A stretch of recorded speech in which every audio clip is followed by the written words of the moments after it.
মুখ্যমন্ত্রী মমতা বন্দ্যোপাধ্যায়ের নির্দেশে স্কুল পড়ুয়াদের মাঠমুখী করতে বিশেষ উদ্যোগ রাজ্যের শিক্ষা দফতরের। আগামী 24শে ডিসেম্বর মাদ্রাসা বোর্ডের জেলা স্তরের ক্রীড়া প্রতিযোগিতা শুরু হওয়ার কথা রয়েছে।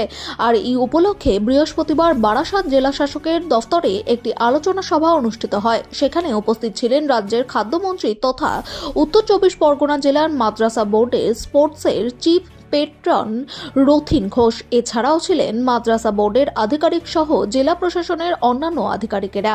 জানা গিয়েছে, এবছর মাদ্রাসা বোর্ডের জেলা স্তরের এই স্পোর্টস অনুষ্ঠিত হবে হাবড়ার বাণীপুর মাঠে। সেখানে যারা স্থানাধিকার করবে তারা রাজ্য স্তরে গিয়ে প্রতিযোগিতা করতে পারবে বলে সূত্রের খবর। সেটা হচ্ছে যে এবছরে আমার ওইখানকার চিফ পেট্রন করে পাঠিয়েছে বাবু, সেই মিটিংটা আমি এসেছিলাম।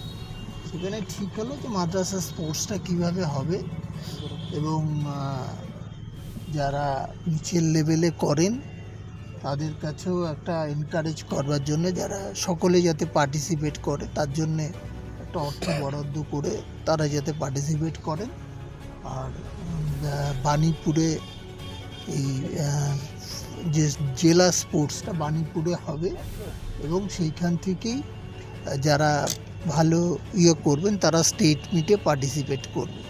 এটার জন্যই মিটিংটা ছিল, যাতে আমাদের সংখ্যালঘু ভাই বোনেরা যাতে যারা মাদ্রাসাতে আছে তারা যাতে এই খেলাধুলোর বিকাশের জন্য মাননীয় মুখ্যমন্ত্রী যে চেষ্টা করছেন স্কুল লেভেলে, তারই ফলশ্রুতি হিসেবে আমি এখানে এসেছি।